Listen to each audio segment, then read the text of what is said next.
하나님께서 우리에게 단 한 가지를 요구하고 원하신다면 무엇일까요? 저는 하나님께서 우리에게 단 한 가지를 달라고 요구하신다면 아마 아무도 내 마음을 꺼내볼 수 없는, 알 수 없는 우리의 마음이 아닐까 생각합니다. 마태복음에 예수님께서 이런 말씀을 하셨지요. 마음이 가난한 자는 하나님 나라를 가질 것이고 마음이 깨끗한 사람은 하나님을 볼 것이다. 하나님과 교제할 것이다. 그리고 신명기, 민수기 보면 하나님께서 이런 말씀을 하셨습니다. 너는 마음을 다하고 뜻을 다하고 나를 사랑해 달라. 그렇죠? 구약과 신약을 보면 하나님께서 우리에게 가장 요구하시는 단 하나, 마음인 것 같습니다. 한번 그런 경우가 있나요? 이렇게 아는 친구가, 친한 친구가, 내 마음을 잘 아는 지인이 내 사정을 잘 모르지만 전화를 해가지고 요즘 잘 지내니? 잘 살고 있지? 어때? 무슨 일 없니? 그 한마디에 울컥 하는 적이 있을 수가 있습니다. 저도 한 번씩 제 친한 오랜 친구가 잘 살고 있어? 그 한마디에 마음이 흔들릴 때가 있더라고요. 그리고 제가 친구에게 잘 지내고 있어? 그냥 기분 좋게 인사말로 한번 인사를 건넨 건데 이상하게 그 이야기를 들은 친구가 울기 시작하더라고요. 왜일까요? 우리가 살아가면서 겉보기와 달리 우리 마음 안에 표현할 수 없는, 설명할 수 없는 수많은 일들이 있기 때문입니다. 아마 오늘 여기 디모데도 앉아있고 요한도 앉아있고 또 아닌 분들도 많이 앉아있을 텐데요, 가정의 경제적 어려움 때문에, 아니면 직장의 관계 때문에, 아니면 친한 사람과의 어떤 관계 때문에, 여러 가지 이런저런 이유 때문에 마음이 힘들거나 마음이 엉클어지거나 마음이 부서진 사람이 있을 것입니다. 반대로 최근에 썸을 타거나 좋아하는 사람이 생겨서 마음이 기쁨으로 가득 찬 사람도 있겠죠.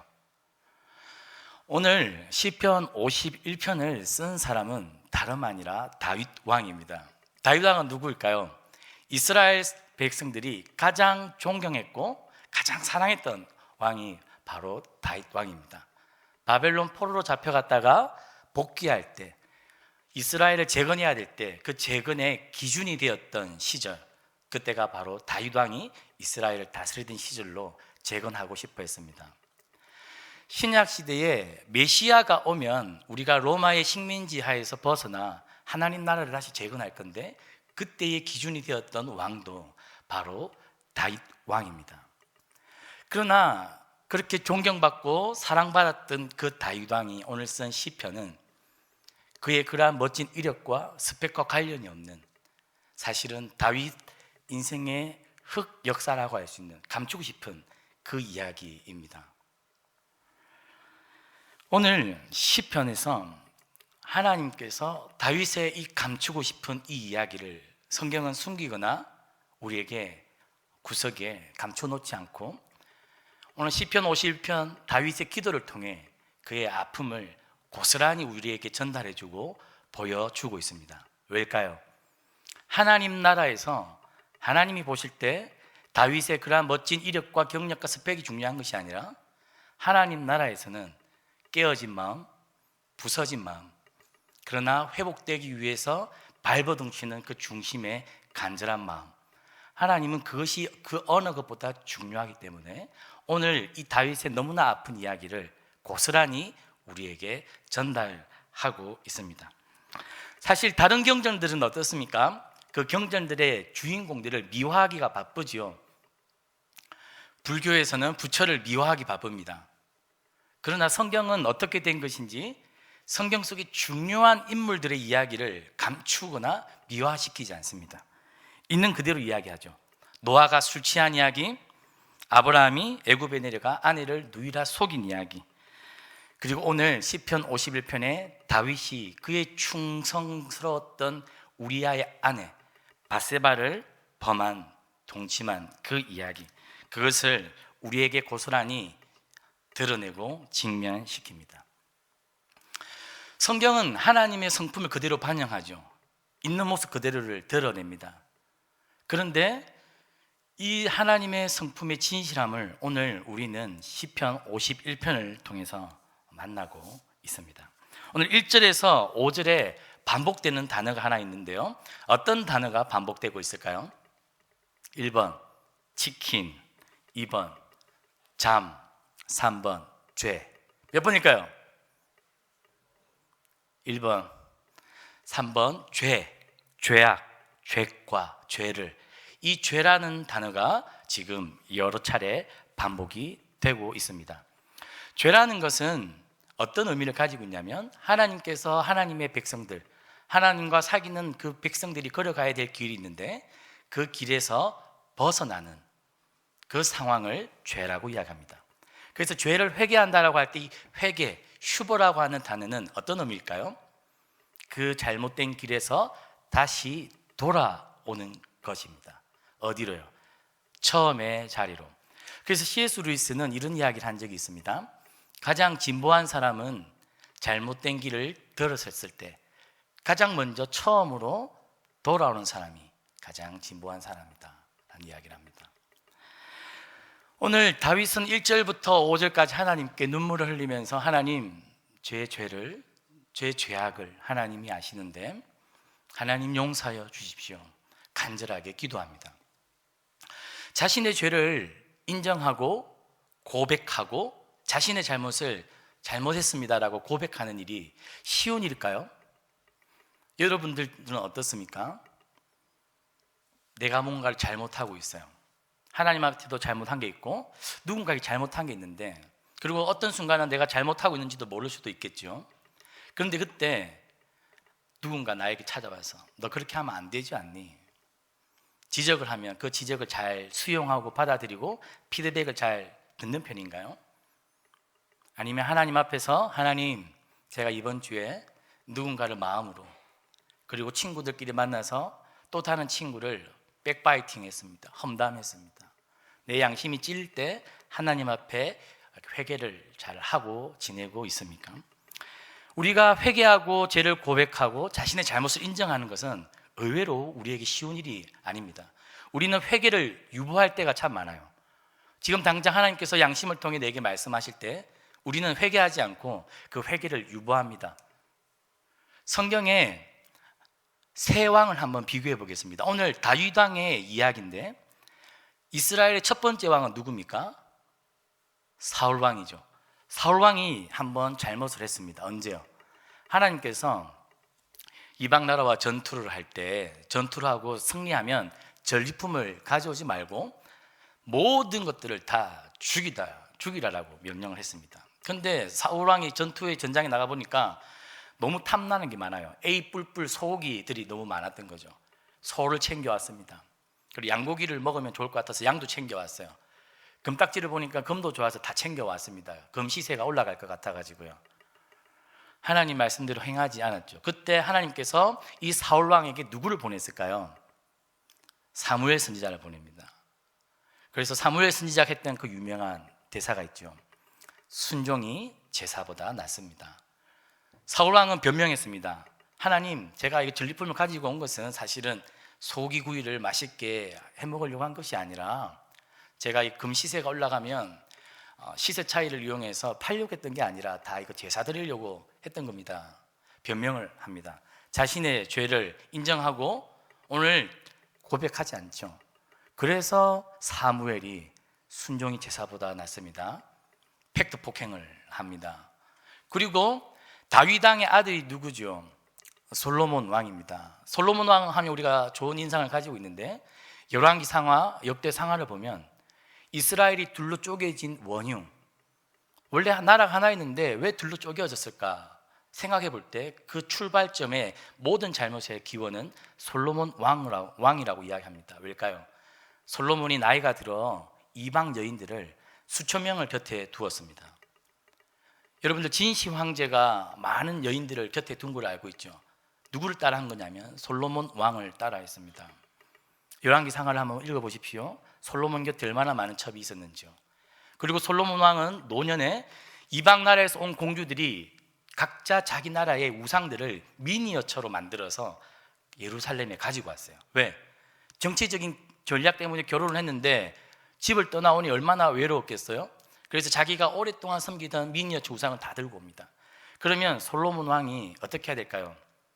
우리는 하나님을 섬기니까 이 우상들은 다 남겨두고 오세요, 이렇게 고면을 했었어야 되는데 솔로몬이 예루살렘 성전 안에 모든 우상들을 모았습니다. 그래서 하루는 하나님께 향을 피우고 하루는 이방 여인들이 가져온 우상들 앞에 향을 피웠습니다. 그때 하나님께서는 선지자를 보낸 게 아니라 하나님 직접 찾아오셨습니다. 한번 구절을, 성경 구절을 한번 띄워주시면 같이 한번 읽어봅시다. 시작. 솔로몬이 마음을 돌려 이스라엘 하나님 여호와를 떠남으로 여호와께서 그에게 진노하니라. 여호와께서 일찍이 2번이나 그에게 나타나시고 이 일에 대하여 명령하사 다른 신을 따르지 말라 하셨으나 그가 여호와의 명령을 지키지 않았으므로. 하나님께서 직접 일찍이 2번이나 찾아온 이런 사건은 성경에 발견할 수 없는 이례적인 일입니다. 하나님이 2번이나 직접 나이든 솔로몬에게 찾아왔죠. 그러나 오늘 솔로몬 왕이 하나님, 제가 잘못했습니다, 눈물을 흘리며 오늘 회개를 하고 자신의 잘못을 인정하고 받아들이고 있습니까? 아니죠. 아닙니다. 사울 왕과 솔로몬 왕을 보면 자신의 죄와 잘못을 인정하고 오늘 다윗 왕처럼 하나님 앞에 죄를 고백하는 것이 쉬운 일이 아니라는 것을 알 수가 있습니다. 제가 초등학교 때요, 잊을 수 없는 사건이 하나 있었습니다. 제가 하루는 초등학교 5학년 때 저희 담임선생님이 가가호 방문을 다 했었어요. 요즘 그렇게 안 하는 것 같은데 제 어릴 때는 초등학교, 저는 국민학교죠, 국민학교 선생님이 집을 다 방문해서 상담을 합니다. 근데 하루는 저희 담임선생님이 오셔가지고 저희 어머니와 이야기를 하던 중에 저희 어머님께서 이런 이야기를 했어요. 선생님한테. 선생님, 저희 아들 복귀가 선생님을 너무 좋아합니다. 그 담임선생님이 왜요? 이렇게 물어봤겠죠. 우리 어머니가 뭐라고 했을까요? 선생님이 숙제를 안 내줘가지고 저희 아들이 너무 좋아합니다. 선생님이 숙제를 안 내줬을까요? 매일 내줬습니다.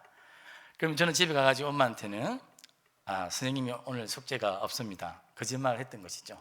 그런데 그게 뾰록이 난 겁니다. 담임 선생님께서는 그것을 듣고 제게 아무 말씀 없이 돌아가셨습니다. 그 다음날 학교 가기까지 하루 동안 제 멘탈이 얼마나 흔들렸던지요. 머릿속에 2가지가 생각이 났습니다. 첫 번째, 무조건 발뺌을 뺀다. 선생님, 저는 어머니한테 그렇게 말한 적이 한 번도 없는데 제 어머니가 잘못 이야기한 것 같습니다. 그래서 거짓말한다. 2번째, 가자마자 선생님 발 앞에 무릎을 꿇고 반성을 하고 손을 든다. 2가지 선택지를 놓고 밤새 고민을 했던 기억이 납니다. 자신의 잘못을 하는 것이 쉽지 않다는 거죠. 그런데 오늘 다윗은 어떻습니까? 하나님 앞에 1장 6절 말씀을 같이 한번 읽어 보겠습니다. 시작. 보소서, 주께서는 중심이 진실함을 원하시오니 내게 지혜를 엄밀히 가르치시리이다. 다윗은 알았습니다.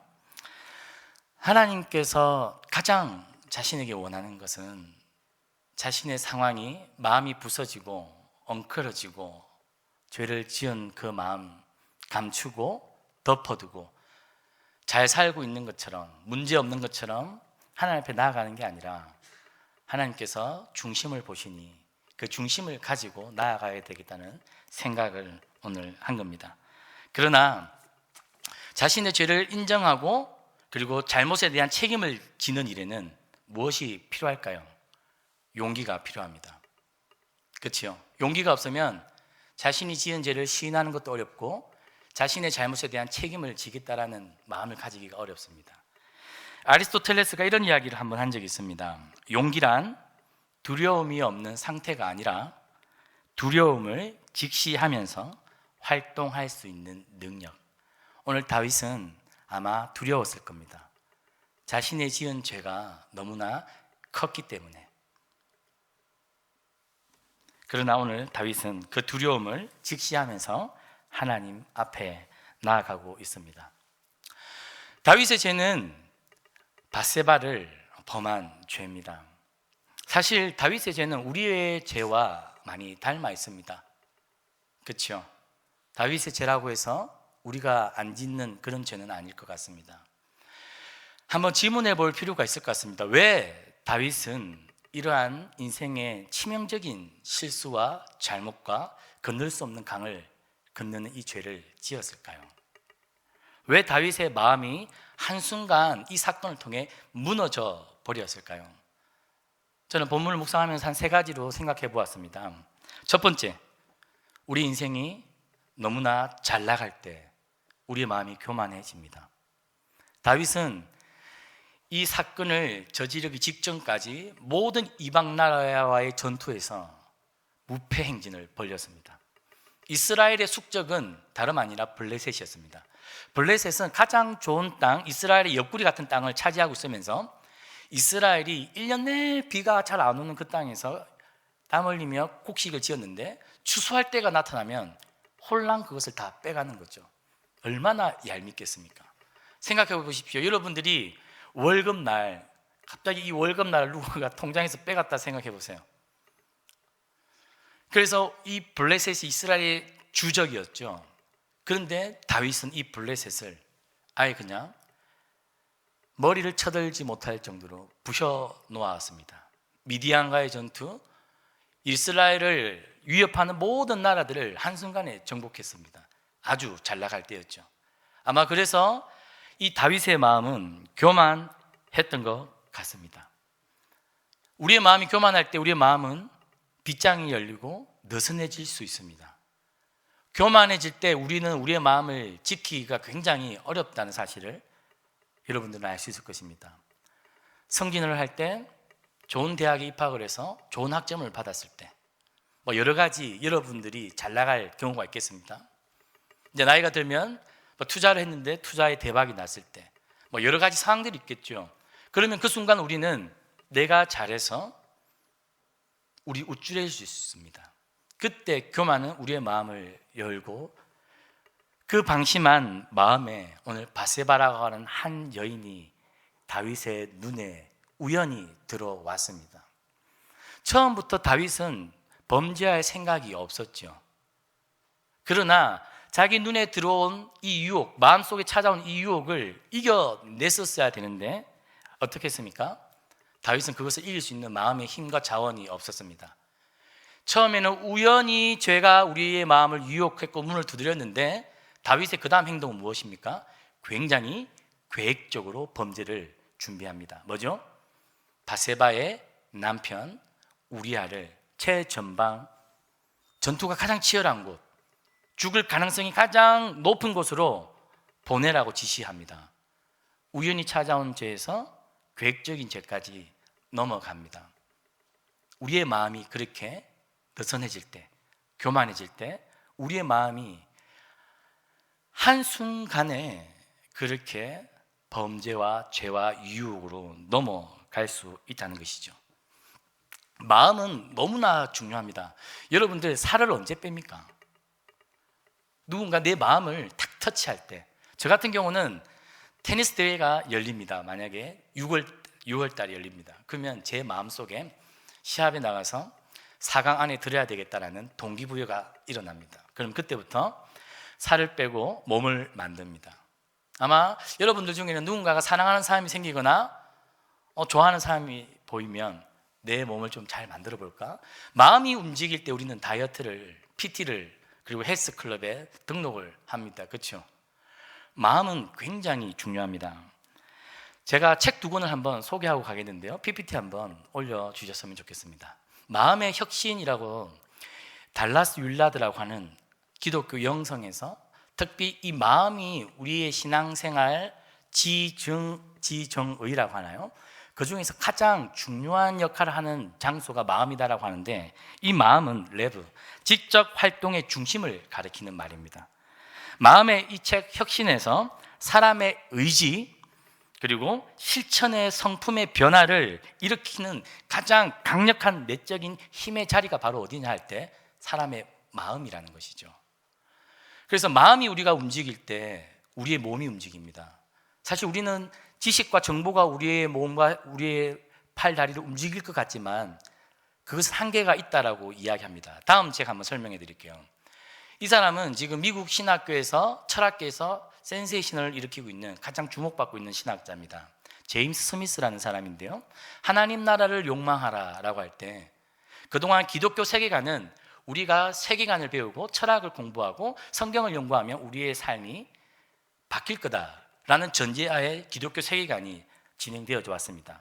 그러나 21세기 들어서 기독교 세계관에 문제가 있다, 사람을 변화시키는 것은 지적인 정보와 채워짐이 있는 것이 아니라 마음에 달려있다라는 이야기를 합니다. 이 책이 그 이야기를 하고 있는 책이고, 그러한 논제를 철학적으로 미국 철학계 안에서도 인정받고 있는 신학자입니다. 그래서 저는 이 책을 한번 읽어보면 좋겠다라는 거죠. 마음, 너무나 중요합니다. 마음이 부서져 버린 그 상황에서 다윗은 그 마음의 회복을 위해 오늘 하나님 앞에 나아가 오늘 매달리고 있는 것이죠. 왜요? 하나님과의 관계에 있어서 이 마음이 깨어져 버리면, 이 마음의 연결고리가 부셔져 버리면 아무것도 아니기 때문입니다. 하나님께서 보시는 것이 무엇이라 하셨죠? 하나님이 다윗의 형들 엘리압이 얼마나 멋졌습니까? 외모적으로 굉장히 나이스했습니다. 그래서 사무엘이 왕을 세우기 위해 기름 부으러 왔는데 그 엘리압의 멋진 핸섬한 어깨 딱 벌어진 등발의 그 근육을 보면서 이 사람이 비로소 이스라엘의 왕이다 했지만, 하나님께서는 사무엘 선지자에게 그렇게 말씀하시지 않았죠. 나는 외모를 보지 않고 사람의 중심을 본다. 아마 오늘 우리도 교회 나오면서 오늘 무슨 옷을 입을까? 어떻게 오늘 한번 화장품 색깔을 바꿔볼까? 날씨와 또 매칭을 해볼까? 그런 고민이지만 하나님은 무엇보다 우리의 중심을 보시는 것입니다. 그런데 오늘 우리의 마음 안에, 우리의 중심 안에 경합이 일어납니다. 어떤 경합이 일어날까요?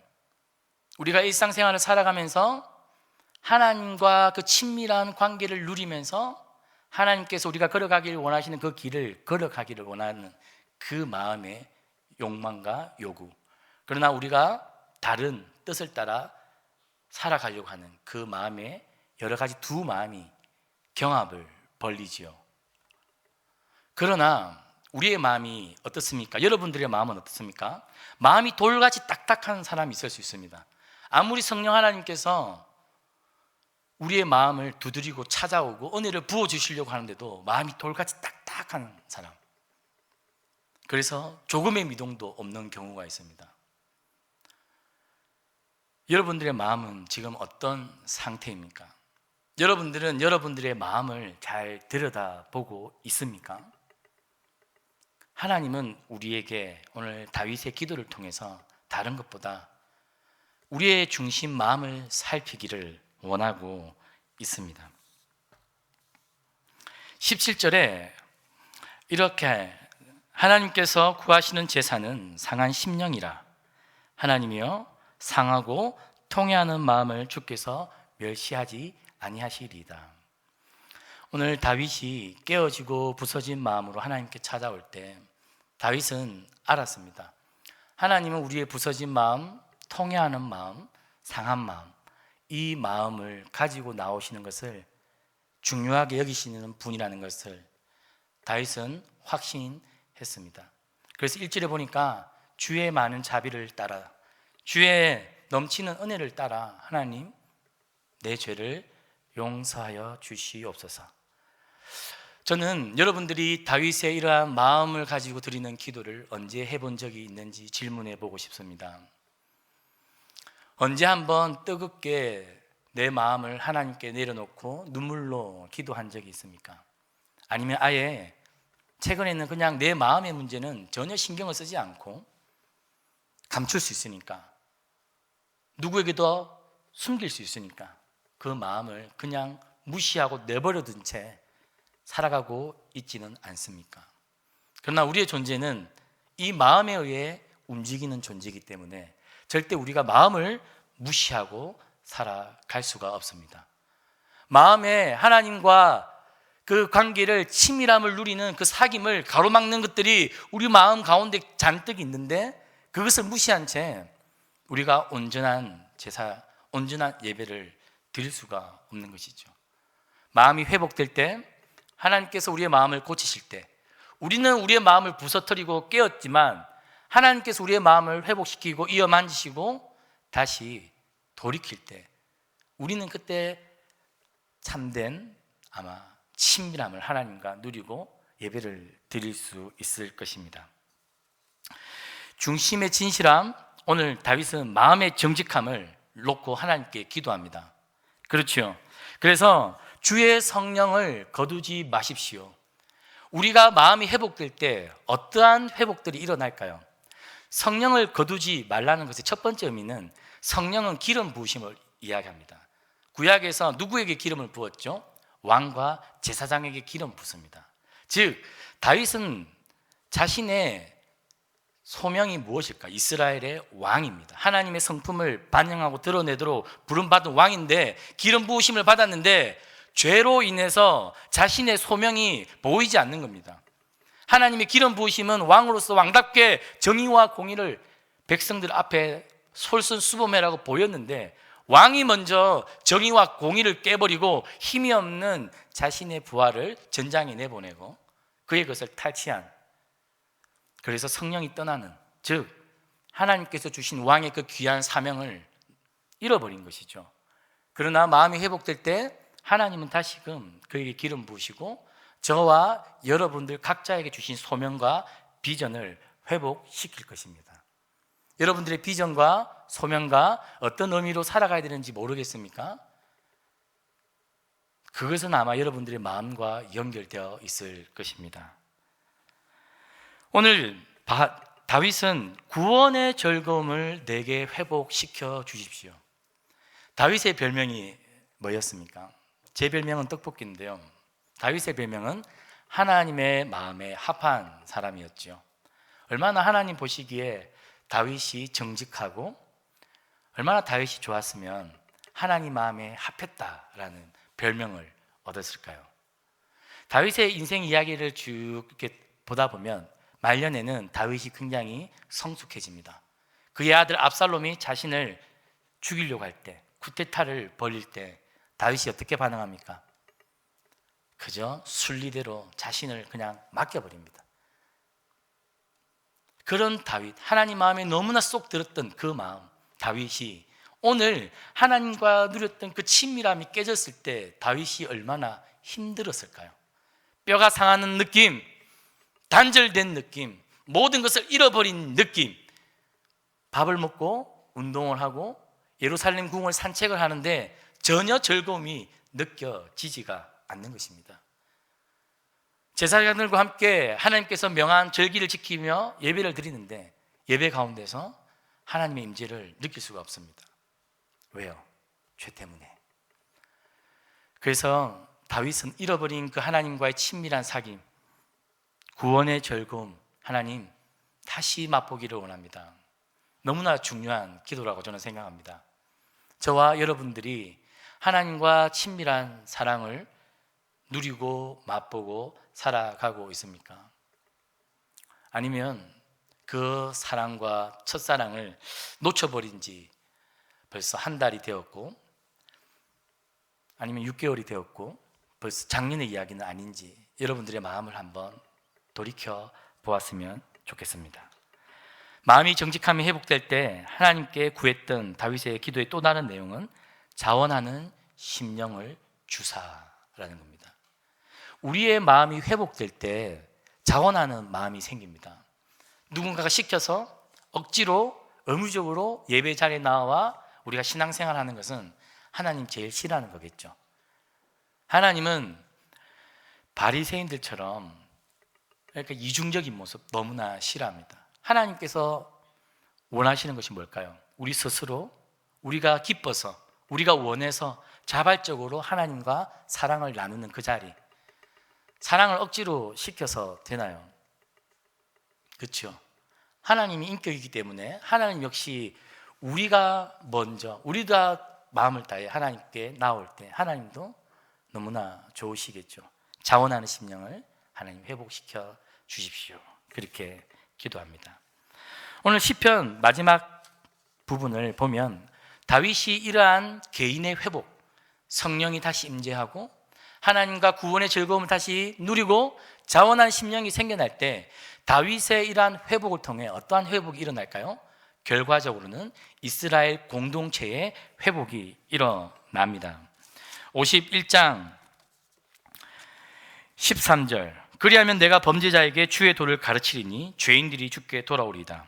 비로소 마음이 회복된 다윗이 왕의 직무를 제대로 수행합니다. 왕이 왕다울 때 왕의 그 모습을 통해 잘못된 백성들이 돌아오는 것이죠. 우리가 하나님과의 관계가 회복될 때 우리가 회복되기도 하지만 내가 회복될 때 내가 속한 공동체가 회복되는 그 그림을 오늘 시편 51편은 보여줍니다. 18절 19절에 주의 은택으로 시온의 선을 행하시고 예루살렘 성을 쌓으소서. 그때 주께서 의로운 제사와 번제와 온전한 번제를 기뻐하시리니. 이스라엘 공동체가 드리는 예배가 비로소 하나님 받으시는 온전한 공동체의 예배가 회복됩니다. 이 모든 것의 시작과 출발은 바로 마음이 회복될 때, 하나님과 우리의 마음이 연결될 때, 부서진 우리의 마음을 하나님께서 고쳐 주실 때 개인이 회복되고 우리 공동체가 회복됩니다. 저는 여러분들이 이 5월의 초록한 봄에 다른 많은 것들 관심이 가겠지만 마음을 좀 잘 들여다보면서 하나님께서 우리의 마음을 만지시고 고치시도록 기도하는 저와 여러분들이 되면 좋겠습니다.